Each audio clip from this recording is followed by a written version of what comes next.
Bonjour, dans cette vidéo, vous allez pouvoir avoir la correction des exercices du chapitre 4, niveau 5e, sur la matière et les mélanges.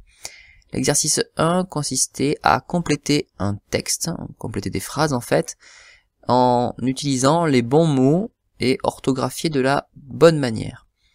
Donc on devait faire ici la différence entre deux mots que l'on mélange dans le langage courant, qui est le verbe fondre et le verbe dissoudre. Je vous rappelle que fondre, c'est lorsque c'est la chaleur qui agit, et dissoudre, c'est être un liquide qui agit. D'abord, des petits rappels de conjugaison. Les terminaisons du verbe lorsqu'il est conjugué sont normales. Je dissous, c'est avec un S, par contre, le sucre se dissout, c'est avec un T. Par contre, lorsqu'il est sous la forme de son participe passé, c'est un verbe un petit peu particulier, puisque on va dire que la substance est dissoute, donc on va avoir tendance à marquer un T à la fin de dissous, alors qu'en fait, lorsqu'on dit que il est dissous, eh bien ça sera quand même un S. Donc on va essayer de faire attention à ça. Première phrase, ce matin, sous le soleil, la neige. Eh bien, si c'est sous le soleil, ça veut dire que c'est la chaleur du soleil qui agit sur la neige, et donc il va falloir que j'utilise le verbe fondre. Deuxième phrase, j'ai une petite quantité de sucre dans mon café.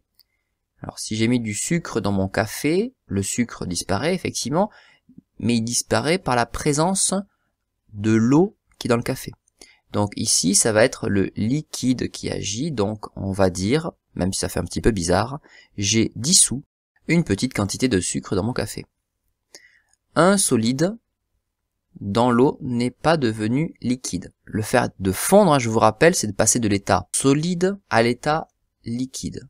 Alors si c'est pas devenu liquide, c'est que ça s'est dissous. Donc un solide dissous dans l'eau n'est pas devenu liquide. Le sel se dans l'eau. Le sel, il va disparaître dans l'eau, ce qui agit c'est l'eau, donc c'est un liquide qui agit, donc il va se dissoudre. Là le verbe est conjugué, mais ne, s'il se dissout, c'est qu'il ne fond pas. Nous avons mis un morceau de chocolat dans du chocolat chaud, et nous l'avons vu, on nous guide, on dit que c'est parce qu'il est chaud que ça agit, donc ici, on l'a vu fondre. Enfin, l'eau, les cristaux bleus de sulfate de cuivre.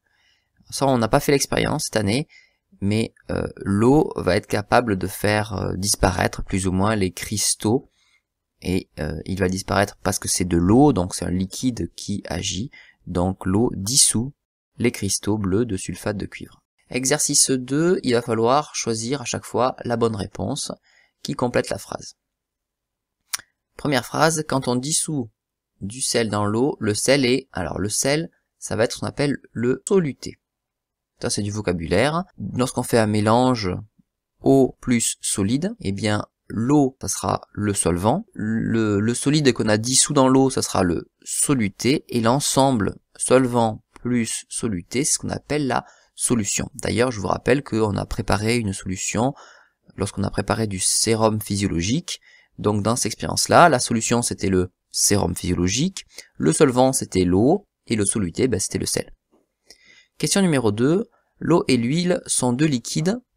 Alors l'eau et l'huile, on sait que ça se mélange pas très bien, ça forme un mélange qu'on appelle hétérogène, sauf que lorsque l'on parle de liquide, on dit qu'ils sont miscibles ou non miscibles. Donc on a le choix entre A et B. Comme le mélange est hétérogène, c'est-à-dire qu'il reste séparé, on dit que les liquides sont non miscibles. Si je dissous 30 g de sel dans 100 g d'eau, on obtient une solution de masse.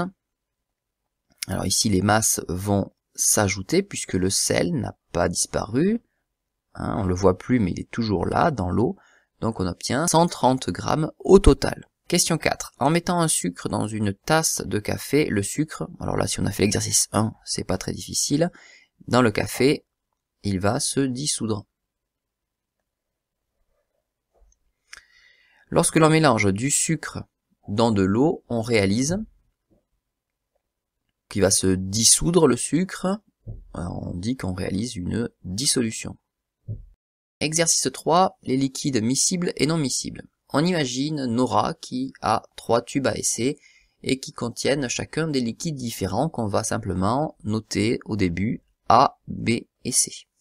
On mélange A avec une partie du liquide B dans un premier tube et on observe deux phases. Ça veut dire que il va y avoir les deux liquides qui vont rester séparés.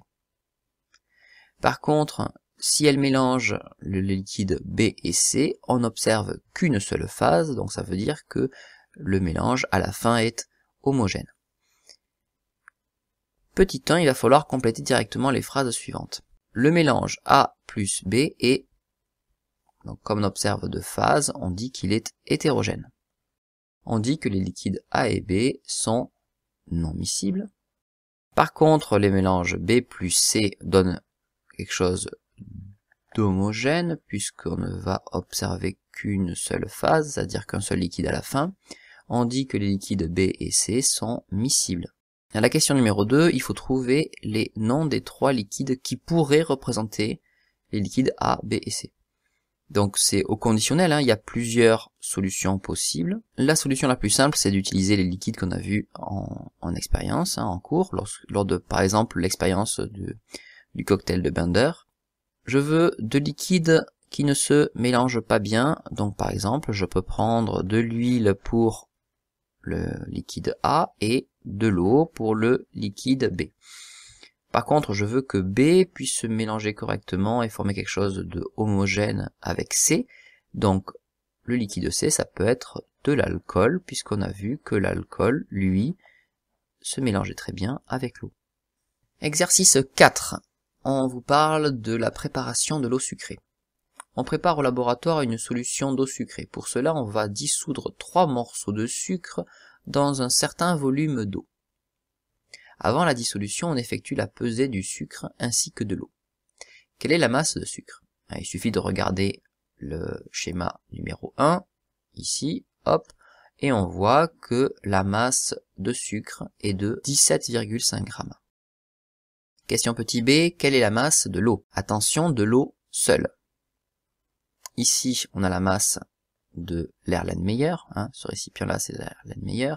Ici, on a la masse totale Erlenmeyer plus eau. Eh bien, pour trouver simplement la masse de l'eau, il va falloir faire une soustraction. C'est la masse totale, 257,4, moins la masse du récipient, 97,6, et on est en grammes à chaque fois, et on trouve une masse de 159,8 grammes.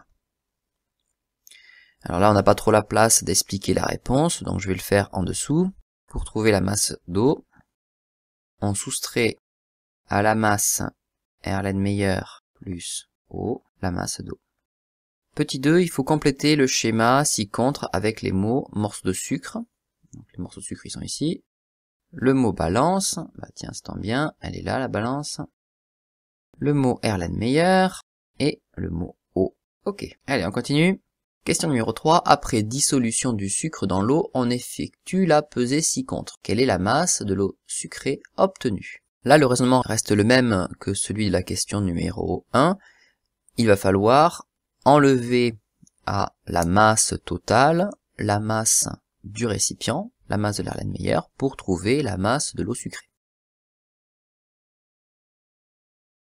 On trouve une masse de 177,3 grammes. Compare les masses mesurées avant et après la dissolution. Que constates-tu? Donc en fait, on va comparer la masse eau plus sucre, on va calculer, avec la masse de l'eau sucrée. La masse de l'eau, on l'a trouvée ici, 159,8. Donc ici on reporte 159,8. La masse du sucre. La masse du sucre, on l'a trouvée ici. 17,5. Donc je reporte, je me suis trompé, hop, plus 17,6, non 5.